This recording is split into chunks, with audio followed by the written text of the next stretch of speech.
सुप्रभात बच्चों। आज कक्षा 7 में वीथिका व्याकरण परिचय में पाठ संख्या 2 जो वर्ण विचार है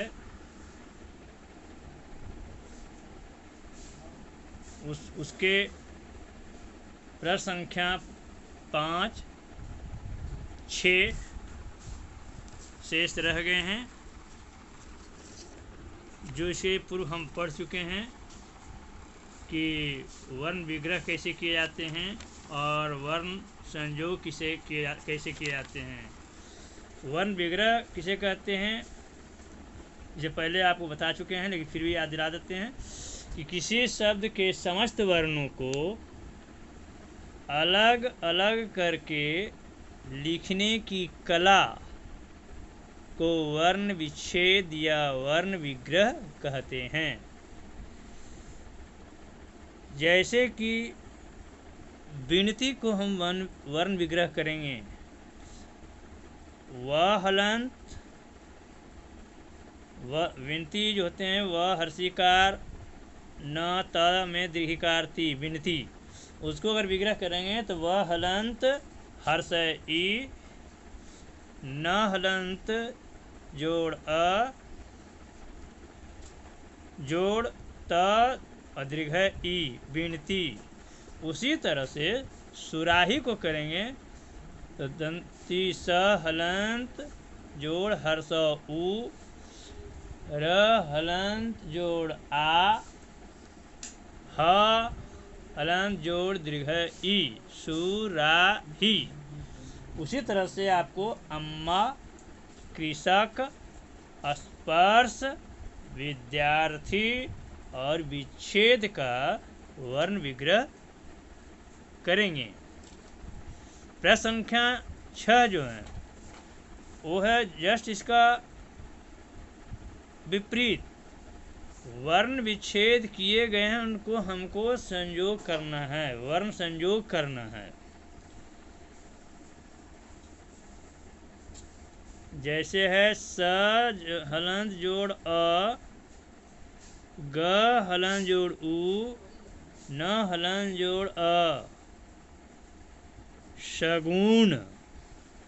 एक शब्द हो गए शगुन। उसी तरह से एक और बोलते हैं प हलंत जोड़ र, जोड़ अ हलंत जोड़ टवर्गी न, जोड़ आ जोड़ म हलंत जोड़ अ, प्रनाम प्रणाम। एक और बता देते हैं आ जोड़ तलबिश हलंत जोड़ र हलंत जोड़ अ जोड़ हलंत य हलंत जोड़ अ, आश्रय आश्रय। उसी तरह से आपको करना है ब जोड़ आ जोड़ टवर्गी न जोड़ ई, क हलंत जोड़ मूर्धन्य स हलंत जोड़ ए हलंत जोड़ त हलंत जोड़ र हलंत जोड़ दीर्घ ई जोड़ य हलंत जोड़ अ। उसे एक शब्द बनाना है, इसके एक शब्द आपको बना देना है।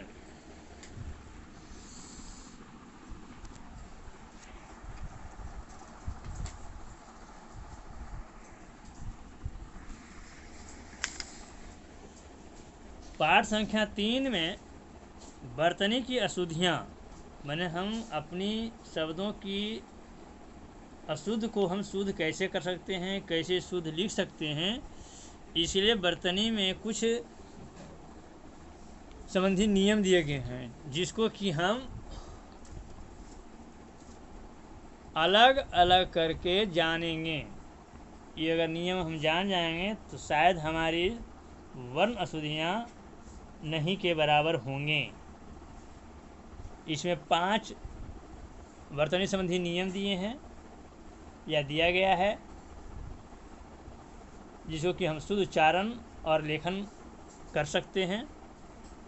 भविष्य में हमारी शब्दार्थ लेखन की कला में अशुद्धियाँ बहुत कम हो पाएंगे, नगण्य के बराबर। पहला नियम है कि हर्ष ई तथा दीर्घ ऊ से अंत होने वाले जितने भी शब्द हैं उनके बहुवचन जो होंगे वो हर्ष ई और हर्ष ऊ हो जाते हैं। जैसे मिठाई में दीर्घ ई हैं, उसका अगर बहुवचन बनाते हैं तो मिठाइयाँ माने दीर्घ ई हो जाते हैं हर्ष ई। बधू अगर उसका बहुवचन बनाएंगे बधुएं तो दीर्घुकार का हर्षुकार और ए लग के चंद्रबिंदु हो जाएंगे, बधुएं। दूसरा है सम्मान सूचक शब्द, जैसे स्त्री हैं और जी हैं या कोई और अन्य शब्द होंगे, तो ये प्रायः अलग शब्द के साथ अलग लिखे जाते हैं, किसी शब्द के साथ ये जोड़े नहीं जाते हैं। ये सम्मान सूचक शब्द हैं। जैसे श्री राजेंद्र प्रसाद, श्री जवाहरलाल नेहरू, श्री रामनाथ कोविंद। उसी तरह से पंडित जी,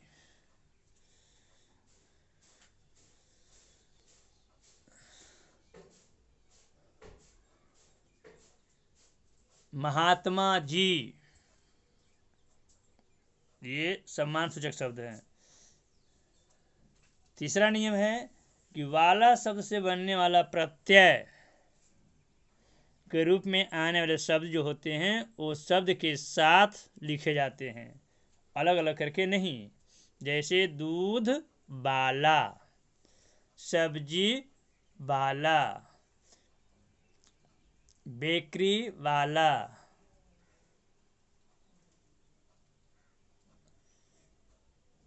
नाचने वाला। और जो अलग लिखे जाते हैं जैसे है बाद वाला, पीछे वाला, ये सब अलग अलग होते हैं। वर्तनी संबंधी नियम संख्या 4। युग्म शब्द होता है जोड़ा, द्वंद्व समास होते हैं जो मिलते जुलते, और तथा सा शब्द जैसे यदि रहें तो उसके बीच में योजक शब्द रखते हैं, अर्थात डैश जिसको अंग्रेजी में कहते हैं, वो लगाकर प्रयोग करते हैं। जैसे सही गलत,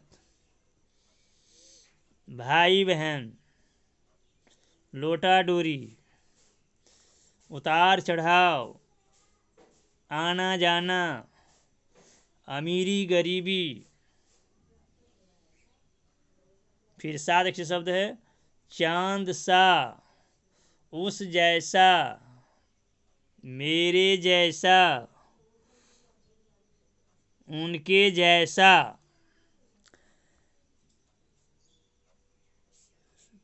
वर्तनी संबंधी नियम 5वां। अरबी और फारसी शब्द में ज और फ के बीच में नुक्ता लगा दिए जाते हैं जिसका अर्थ अलग होते हैं, और जिसमें ज और फ में नुक्ता नहीं होते हैं उसका अर्थ अलग होते हैं।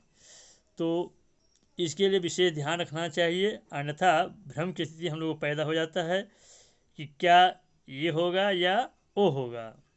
जैसे तेज, इसमें नुक्ता नहीं है तो ये तेज मतलब होता है क्रांति। ते और ज में नुक्ता लगा हुआ है तो होगा तेज, तेज मतलब होता है तीक्ष्ण। ज और रा, जरा मन होता है बुढ़ापा, और ज नुक्ता जो लगा हुआ है ज में, और र का रा, जरा मन होता है थोड़ा। कल जो हम लोग पढ़ेंगे पाठ संख्या 4 संधि। संधि किसे कहते हैं, संधि विग्रह किसे कहते हैं, या संधि विच्छेद किसे कहते हैं, संधि के कितने भेद होते हैं, वह हम लोग पाठ संख्या 4 कल संधि के बारे में पढ़ेंगे। धन्यवाद।